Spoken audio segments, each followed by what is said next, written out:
acredito que vocês já compreenderam. Então, eu vou fazer um resumo bem resumido, bem pequenininho. Mas nós estamos falando ao longo dessas semanas, e a gente hoje está no nosso penúltimo estudo dessa série. A série termina na semana que vem, sobre uma comunidade centrada no Evangelho.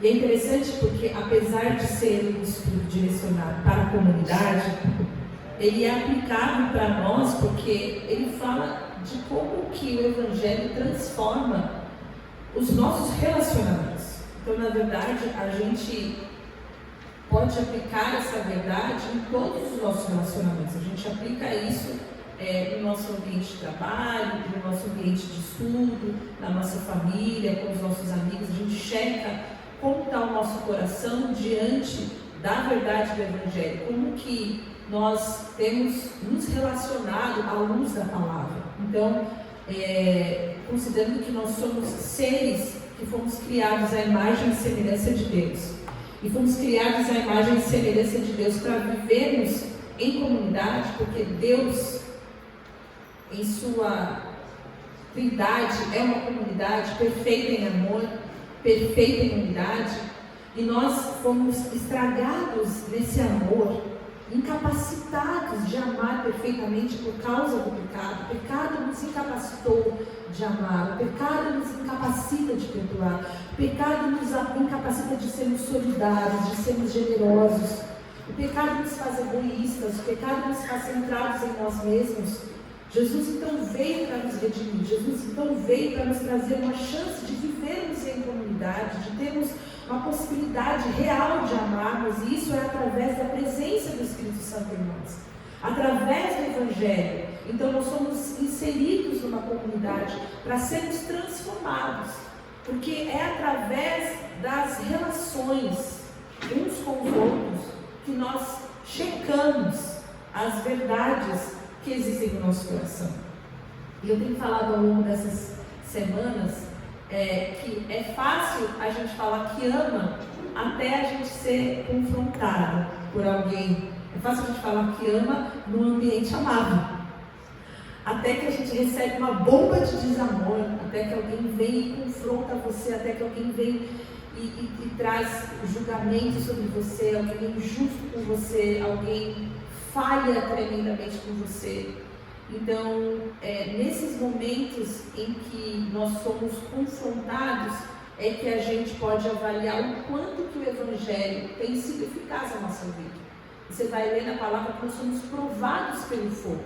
Então, são os conflitos na vida que nós verificamos o quanto que o Evangelho entrou e é vida em nós.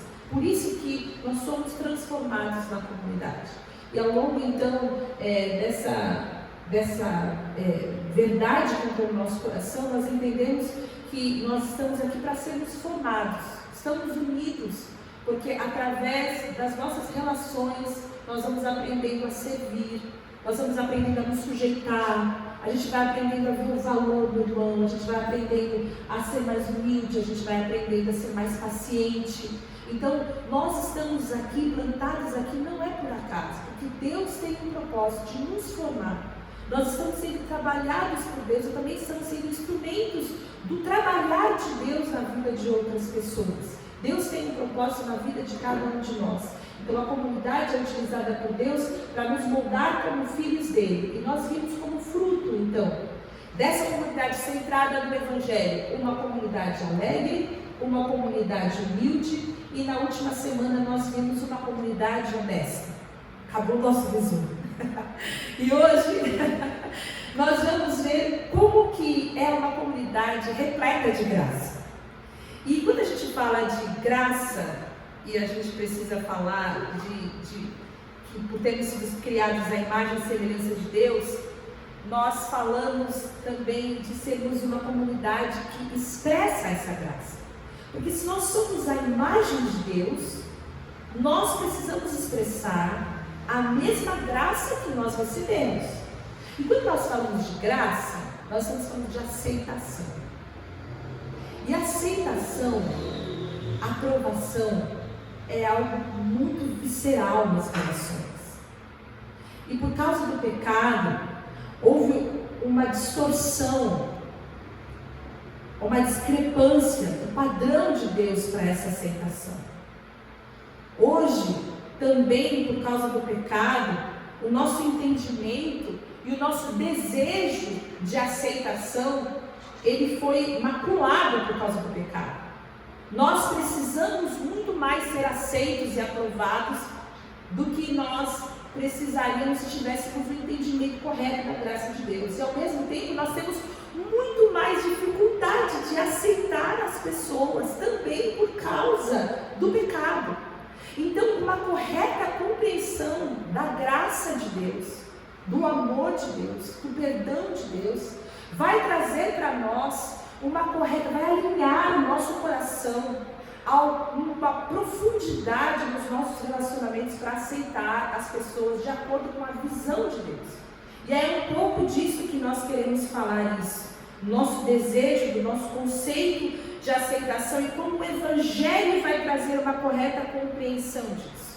Essa visão equivocada de aceitação, eu tentei fazer um esquema, essa disfunção nossa que nós temos quanto à aceitação, ela vai ser curada pelo Evangelho, porque nós transitamos em dois extremos.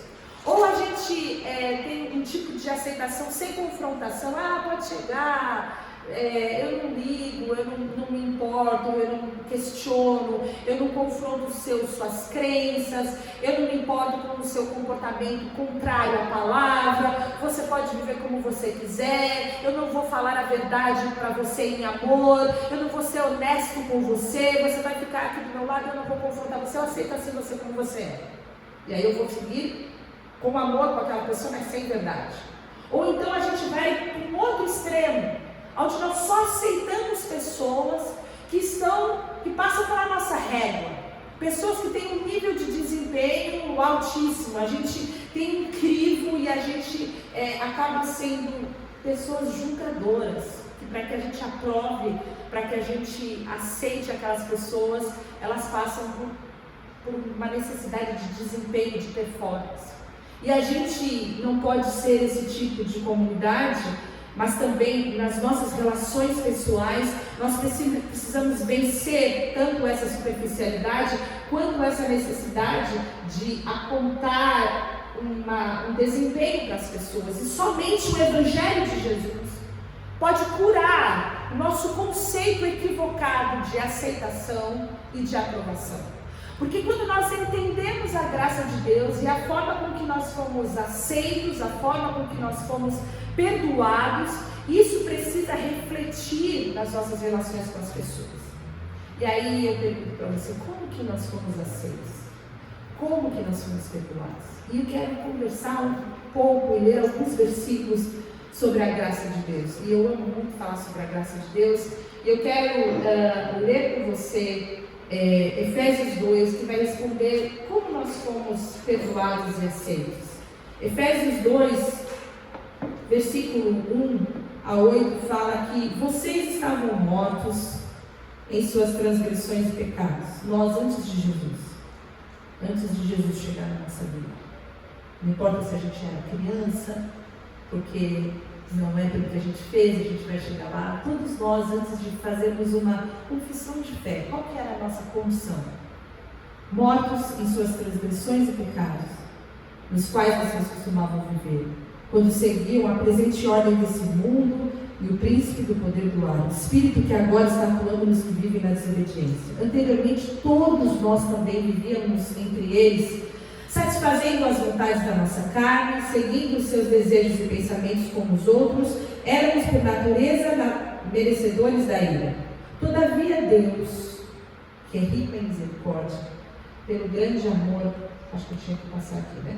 Pelo grande amor com que nos amou, deu-nos vida juntamente com Cristo, quando ainda estávamos mortos em transgressões, pela graça vocês são salvos. Deus nos ressuscitou com Cristo e com Ele nos fez assentar nos lugares celestiais em Cristo Jesus, para mostrar nas eras que hão de vir a incomparável riqueza da sua graça demonstrada na sua bondade para conosco em Cristo Jesus. Pois vocês são salvos pela graça, por meio da fé, e isso não vem de vocês, é dom de Deus. São muitos versículos. Mas Paulo está falando aqui para os Efésios, para a igreja de Éfeso: vocês estavam mortos, vocês estavam em seus delitos, vivendo de acordo com a vida, o mundo, fazendo o que vocês queriam. Vocês não tinham condição de oferecer nada para Deus, porque morto não fala, morto não sente, morto não faz decisão, morto não apresenta nada de bom diante de Deus, morto não escolhe por Deus. Vocês estavam mortos, e Deus então veio na direção de vocês. E o texto fala de novo: quando vocês estavam mortos em suas transgressões, e Deus salvou vocês. Deus, que é rico em misericórdia, com seu grande amor, absolutamente pela graça. Não foi por nada do que nós fizemos, não foi por causa do nosso desempenho, não foi por causa das nossas boas obras, não foi porque a gente fez coisas boas, não foi porque a gente é bonitinho, não foi porque a gente decidiu dar uma vida justa e acertada, não foi por isso. Nós somos aceitos somente por causa do amor de Deus. Nós somos aceitos somente por causa da graça de Deus, para mostrar lá no futuro, que é hoje, 2024, para as áreas vindouras, para que hoje as pessoas pudessem ver, o texto fala, a riqueza da sua graça, a bondade de Deus. E como que as pessoas vão ver a bondade e a graça de Deus? Quando nós, salvos pela graça, pudermos também aceitar as pessoas com graça. Nós somos salvos pela graça, para que essa mesma aceitação, para que pudéssemos ser uma comunidade repleta de graça, que acolhe as pessoas, independentemente das suas vidas, das suas transgressões, das suas escolhas, dos seus comportamentos. Nós somos e devemos ser uma comunidade que acolhe, uma comunidade que abraça. Nós devemos ser pessoas que acolhemos, pessoas que abraçamos, porque nós somos salvos pela graça por meio da fé. E o texto fala: isso não vem de vocês, isso é dom de Deus. A graça de Deus nos salva, nos abençoa, nos assegura, nos santifica, nos capacita, e Deus nos tira desse lugar de pecado, nos move da nossa antiga vida para uma nova vida por sua graça e por sua bondade. Qual então que é o empecilho?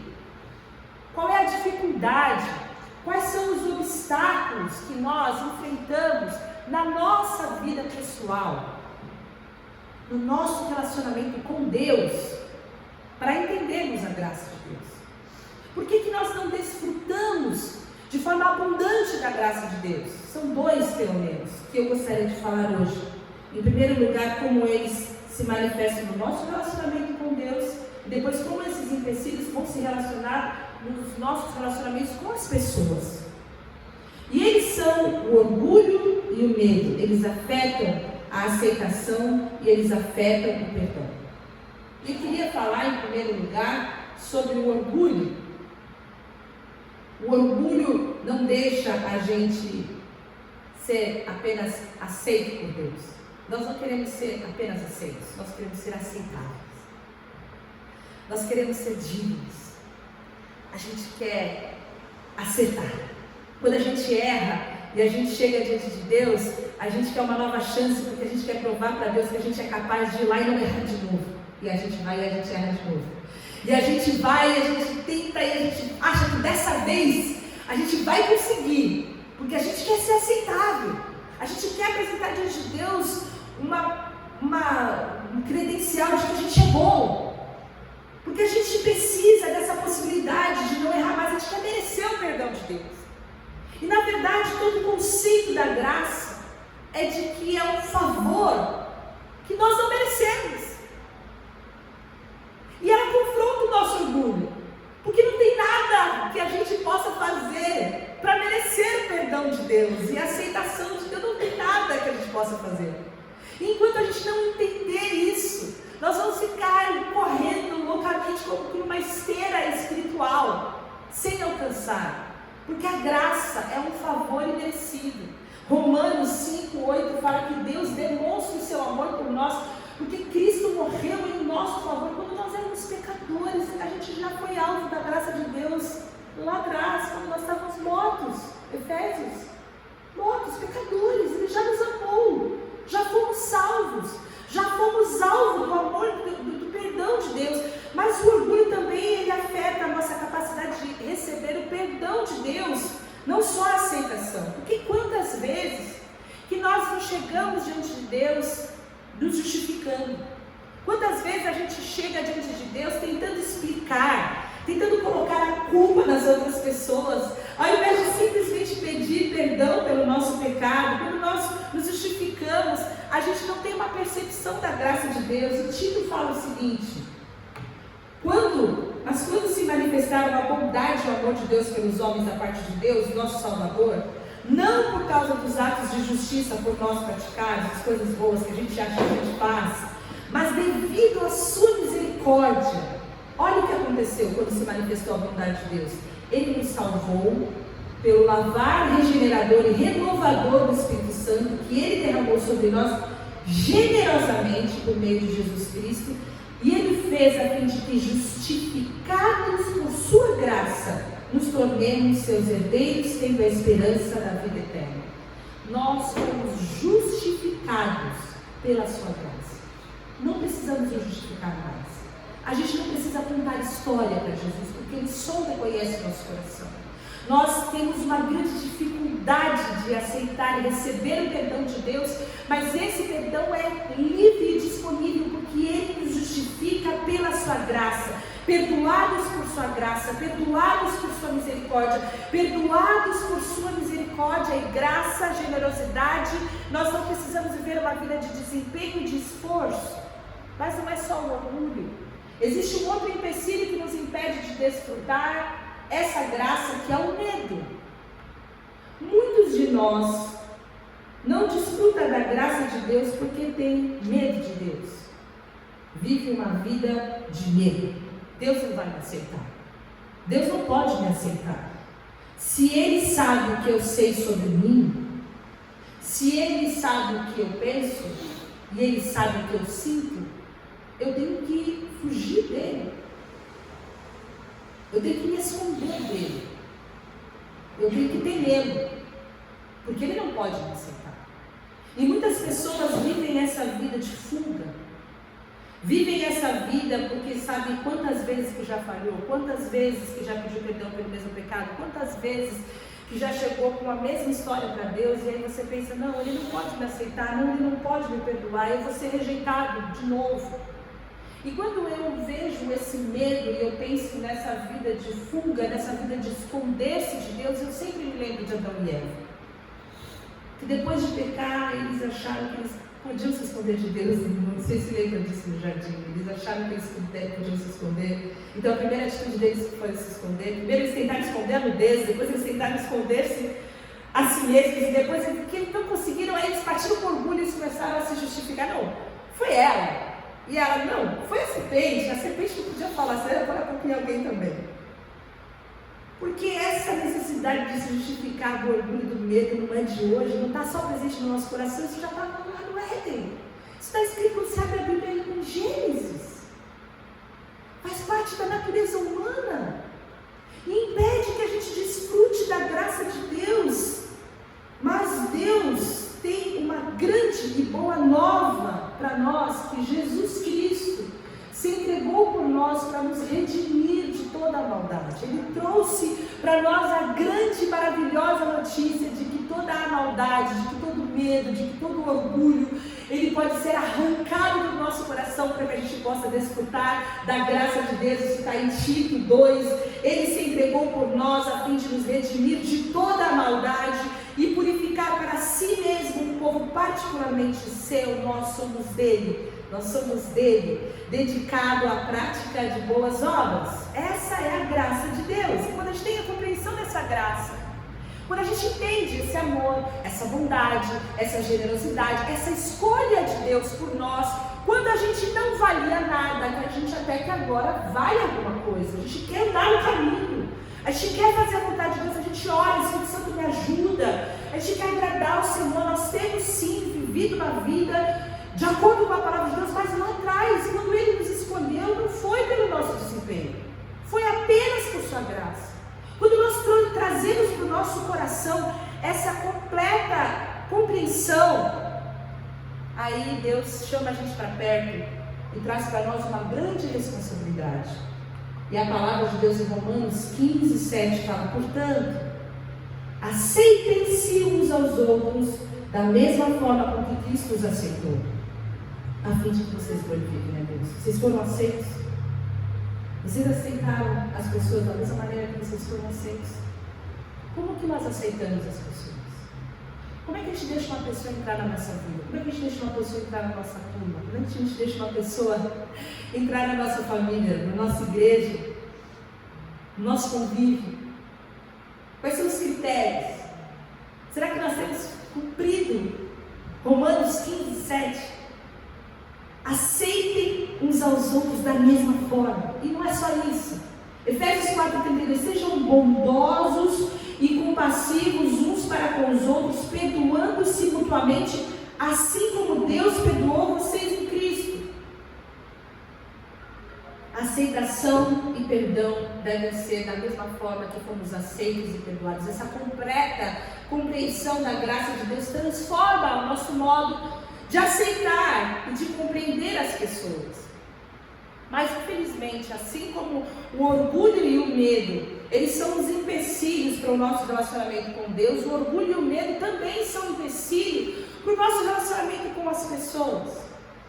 E como que o orgulho se manifesta nos nossos relacionamentos? Você pode dar muitos exemplos. Eu separei alguns. Mas, por exemplo, na comparação, a gente sempre busca alguém que tenha um pecado maior que o nosso. A gente sempre procura alguém que tenha um erro aparente, uma conduta moralmente reprovável, para usar como regra. Assim a gente sempre vai estar melhor na foto, melhor na fita.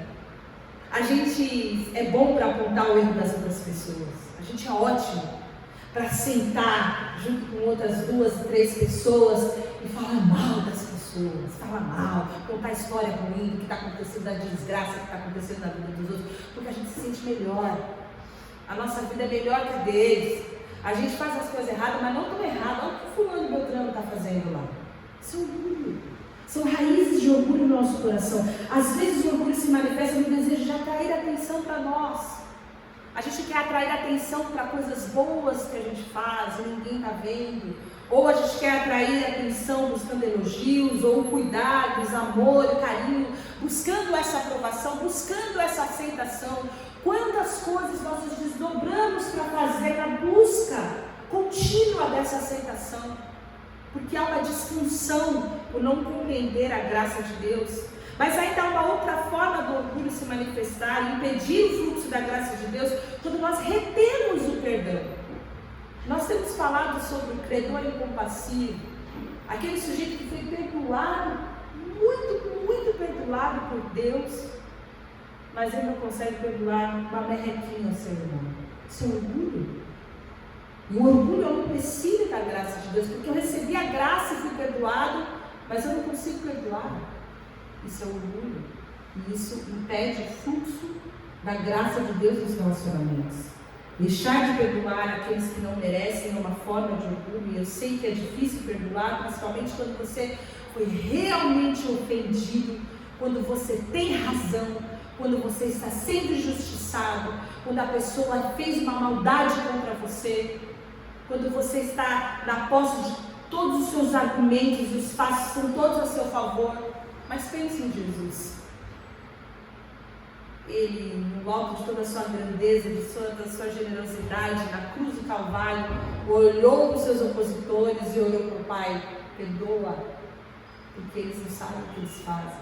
E é esse tipo de perdão que Ele nos convida a dar às pessoas por graça. É um grande desafio que nós somos chamados a viver pelo Evangelho. Uma comunidade centrada no Evangelho é desafiada a viver sem orgulho. E quando o orgulho entra no nosso coração, ele nos impede de dar o amor, de dar a generosidade e de dar o perdão. Mas não é só isso. O medo também se manifesta nos nossos relacionamentos, impedindo o fluxo da graça de Deus. E muitas vezes, na maioria das vezes, ele vai se manifestar fazendo com que a gente seja um personagem. Eu não quero me dar a conhecer. Eu já sofri muito nessa vida. As pessoas que eu confiei me traíram. Eu abri meu coração e depois tudo que eu falei estava na boca de todo mundo. A pessoa me traiu, a pessoa me expôs.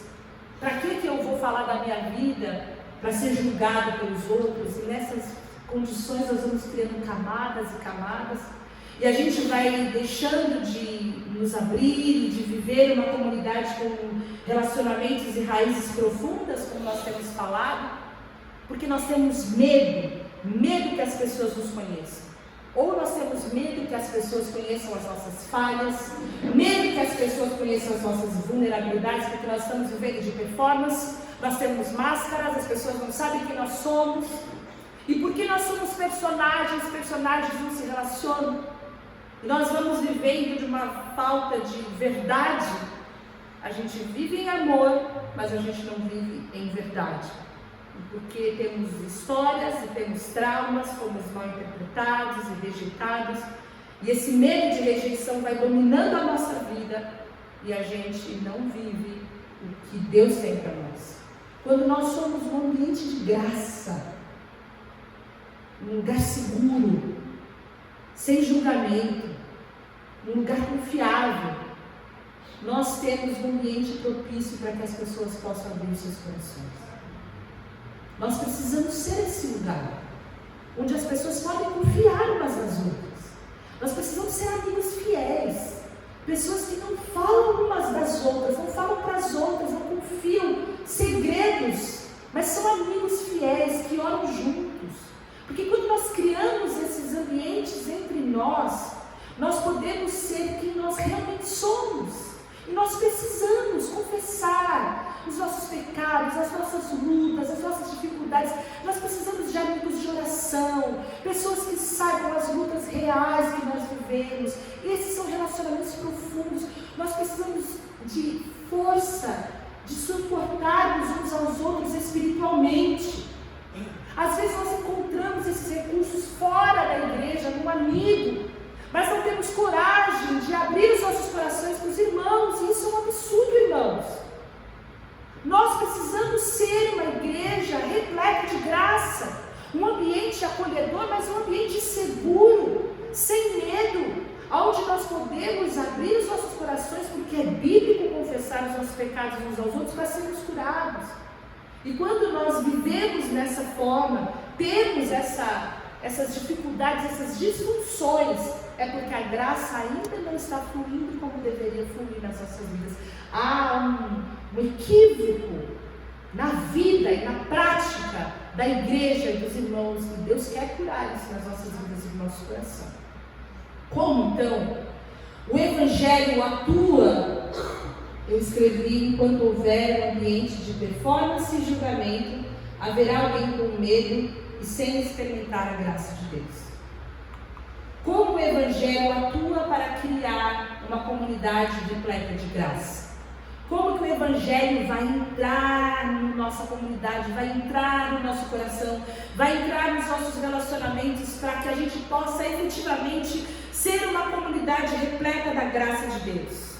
Como que vai modificar o nosso orgulho? Como que vai modificar o nosso medo, vai transformar o nosso coração? Eu quero ler com vocês 1 Pedro 3,18. Pois também Cristo sofreu pelos pecados uma vez por todas, o justo pelos injustos, para conduzir-nos a Deus. Ele foi morto no corpo, mas vivificado pelo Espírito. Esse texto fala que Cristo sofreu, e Cristo sofreu pelos pecados. E ele sofreu, irmãos, no ambiente da sua própria comunidade. Ele veio buscar os seus, e os seus não receberam. Você vai ler, quando você lê os evangelhos, que quando ele estava no ambiente que era um ambiente familiar, quando ele estava no ambiente onde ele cresceu, na sua cidade natal, ali as pessoas não tinham fé, ali era um lugar onde ele não podia fazer milagres, as pessoas não queriam. Aquelas pessoas tinham uma rejeição. Jesus foi rejeitado. Jesus foi humilhado. Os seus amigos mais próximos, os seus discípulos, que foram treinados por ele, oraram com ele, subiram um monte, viram os milagres, dividiram o pão, viram a multiplicação, viram o morto levantar. Eles fugiram, o traíram, eles tiveram medo, eles o negaram. Ele foi zombado. porque eles não compreenderam. Quando nós entendemos isso, nós podemos ver que a gente também não é muito diferente daquele povo. Existem em nós muitas características ruins. Nós guardamos raiva e ressentimento no coração por pessoas que foram criadas à imagem e semelhança de Deus. Nós fingimos ser quem nós não somos. Nós fofocamos sobre as pessoas. Nós julgamos as atitudes das pessoas sem conhecer as suas motivações. A gente não sabe o que está rolando na vida da pessoa, mas a gente é pronto para julgar.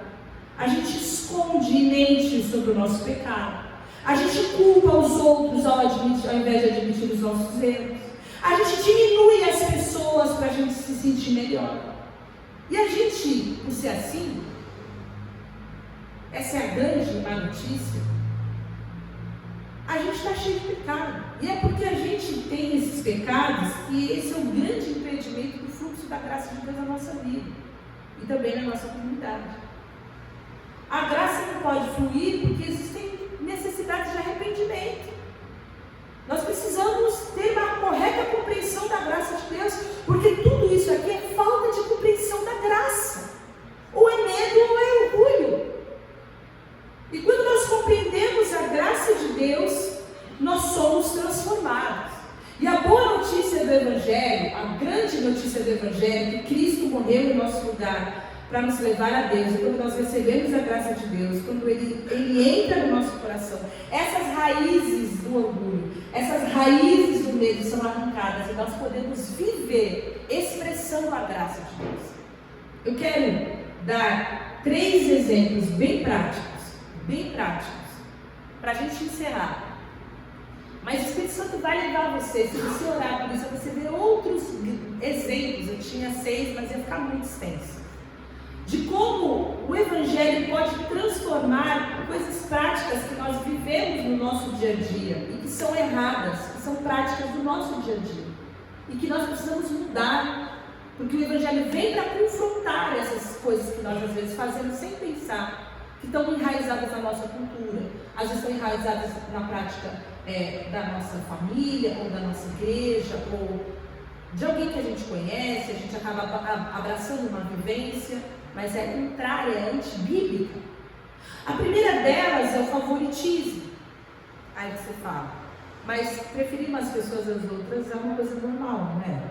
A gente tem o nosso grupinho, a gente tem nossos amigos, a gente tem aquele grupo do WhatsApp que a gente manda um bom dia e todo mundo responde. E a gente não fica com raiva quando todo mundo responde. A gente tem as pessoas favoritas da nossa vida. Isso é normal, é claro que é. A gente tem mais afinidade, a gente tem mais conversas comuns, a gente tem ideias para trocar. Isso é normal. Ter amigos é normal. Mas o favoritismo não é sobre isso. O que é errado é quando você segrega. O que é errado é quando você rejeita. O que é errado é quando você não consegue tratar todas as pessoas de uma maneira igual. Ou você não consegue tratar da mesma maneira porque são de cores diferentes, são de culturas diferentes, tem um poder aquisitivo diferente, tem uma cultura diferente, tem um poder intelectual diferente, torce para um time diferente, tem uma opção política diferente, tem uma opção sexual diferente, não importa isso. Se você segrega, se você rejeita, isso é contra o Evangelho, isso é contra a graça de Deus. Esse tipo de favoritismo faz com que a gente não revele o amor de Jesus, porque Jesus não é assim. Jesus se sentava, Jesus dava tempo, Jesus ia atrás daqueles que o mundo desprezava. E a gente precisa aprender com Jesus. Nós queremos revelar e expressar o amor de Jesus, nós precisamos ser como Ele é. E o favoritismo é algo que nós precisamos arrancar do nosso coração. Sabe, a gente não pode olhar para as pessoas e achar que nós estamos perdendo tempo com essa ou outra pessoa. Porque todas as pessoas são dignas e são criaturas do amor de Deus e alvo do amor de Jesus. Se a gente acha que a gente não pode se sentar à mesa com alguém que pensa diferente da gente, a gente precisa ler Tiago 2. E Tiago 2 fala, meus irmãos, como crentes em nosso glorioso Senhor Jesus Cristo não façam diferença entre as pessoas, tratando-as com favoritismo. Suponha que na reunião de vocês entre um homem com anel de ouro e roupas finas, e também entre um homem pobre com roupas velhas e sujas. Se vocês derem atenção especial ao homem que está vestido com roupas finas e disserem, aqui está um lugar apropriado para o Senhor, mas disserem ao pobre, você fica aí de pé ou sente-se no chão junto ao estrado onde eu ponho os meus pés, não estarão fazendo discriminação, fazendo julgamentos com critérios errados? Tiago usa aqui o nível social, que é algo muito comum de nós fazermos. Não seja pobre, mas pense como nós, no alto da nossa arrogância, colocamos outros elementos nessa nossa lista. Políticos, intelectuais, valores, crenças, e nós discriminamos as pessoas. A palavra de Deus é muito clara. Se nós queremos ser alvo do fluxo da graça de Deus, nós precisamos ser livres para amar absolutamente qualquer tipo de pessoa que o Senhor coloca à nossa frente. E Deus nos livre de sermos uma comunidade elitista. Nós precisamos ser uma comunidade repleta da graça de Deus, com braços abertos para oferecer ajuda, para amar, para servir. Que Deus cure de nós olhares de reprovação, a nossa alma orgulhosa e soberba. Mas não é só o favoritismo, há também a inveja. Eu brinco que é um pecado que ninguém nunca confessa. E ela está lá como uma raizinha, estragando tantas relações. Porque a inveja é você querer o que é do outro, ou de repente você querer ser o outro. A inveja é quando você não se alegra com o que está acontecendo na vida do outro, porque você acha que aquilo tinha que estar acontecendo com você. O que está acontecendo com ele não está acontecendo com você, porque você merece que esteja acontecendo com você e não com ele. E é uma coisa tão fácil da gente falar, mas tão difícil da gente perceber e aceitar. Como a gente tem pequenos incômodos com a alegria alheia. E como isso é feio. E como isso estraga as relações. Como isso estraga as relações. Como você acha que você faria melhor proveito daquilo que a outra pessoa tem. Como aquela calça vai ficar muito mais bonita em você. E são coisas que vão entrando no nosso coração e você pergunta como que o Evangelho vai curar a inveja? Como que o Evangelho cura um coração invejoso? Quando nós olhamos para Jesus, nós vemos que Ele colocou o bem dele na frente do nosso. Ele se fez pecado por nós. Ele deu a sua vida, Ele se fez servo para que nós tivéssemos um lugar nas regiões celestiais. Ele se fez servo para que nós pudéssemos ser coerdeiros com Ele, para que nós pudéssemos ser reis e sacerdotes. Quando nós entendemos a graça de Deus, quando nós entendemos o lugar que nós somos colocados por causa do fluxo da graça, aí a gente vai entender quando Romanos 12:15 fala, alegrem-se com os que se alegram e chorem com os que choram. Isso é bíblico, isso é bíblico. Arranque a inveja do seu coração, não permita que o seu coração se chateie, sonde o seu coração. Ao menor resquício de incômodo, confesse, fala, Senhor, arranca essa raiz do meu coração. Por último, eu queria falar sobre a superficialidade. A gente tem falado sobre o medo da gente se expor, mas há um medo de nós nos envolvermos com as pessoas difíceis. Eu não sei se você já teve esse medo. A gente pesar. Aquela pessoa que já vem para a nuvenzinha negra de chuva, assim. Você tem medo de perguntar se está tudo bem. Você já sabe que a pessoa vai dizer que não está. Você vai perder ali, entre aspas, uns 15 minutos. E nós, às vezes, nos sentimos tão sobrecarregados que nós fugimos desse tipo de relacionamento. Às vezes já se sente tão pesado, a nossa vida já não está tão fácil, está tão complicado, que a última coisa que a gente quer é esse tipo de gente perto da gente. E aí a pessoa liga e fala, essa pessoa, o irmão está vindo ali, meu Deus do céu, irmão,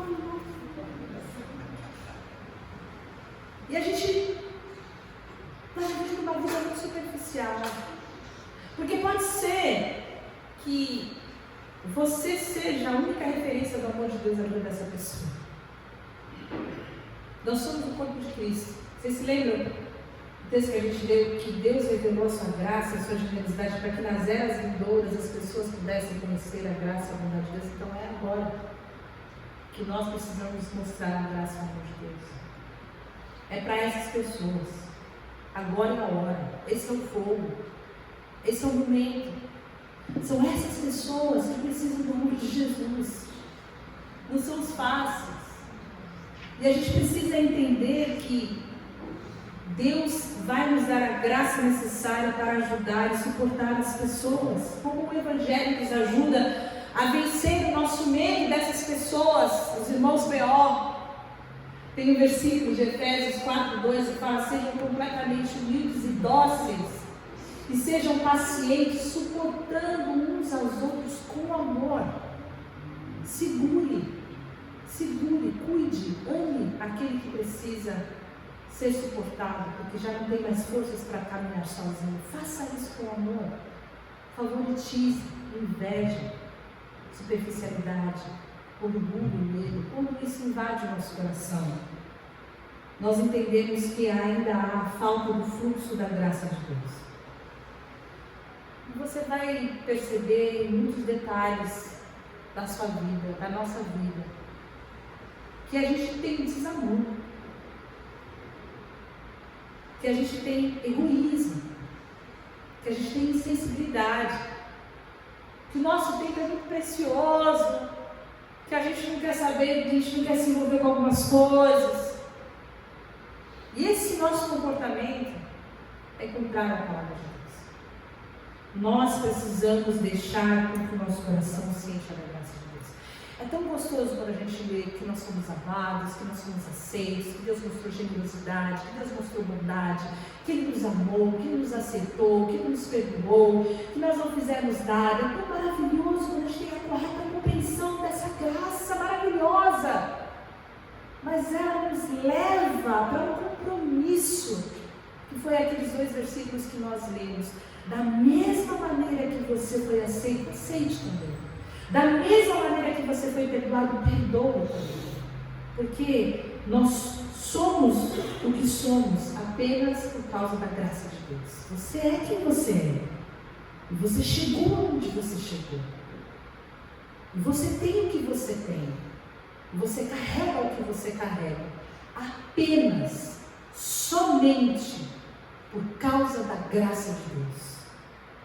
Não queira viver sem essa graça, mas também permita-se ser o fluxo dessa graça na vida de outras pessoas, porque essa graça tem um propósito. Que Deus nos capacite para sermos uma comunidade repleta dessa graça no nome de Jesus. Bem-vindos, Senhor, nós te agradecemos por essa graça. Senhor,